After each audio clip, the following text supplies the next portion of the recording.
Sa mga hindi pa alam kung paano mag-delete ng ating Facebook page ay malalaman ninyo sa videong ito. First, punta sa Facebook. Tap 3 lines above or menu. Then piliin natin ang page na gustong i-delete. And now tap ang switch below. Then, tap ang profile page. At click ang privacy and settings. Then click ang settings.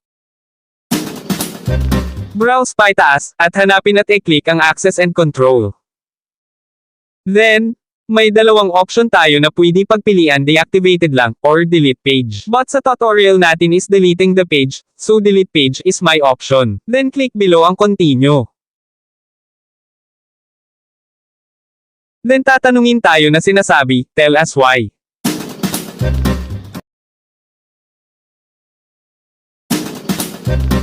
Kaya pumili lang kayo dyan sa option kung anong dahilan mo. And of course, click below ang continue.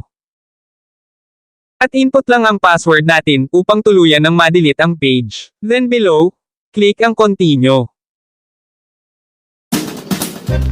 Then, click below ang delete page. Now deleted na iyan. Once again dyan lang kayo at dito naman ako. Hanggang sa susunod.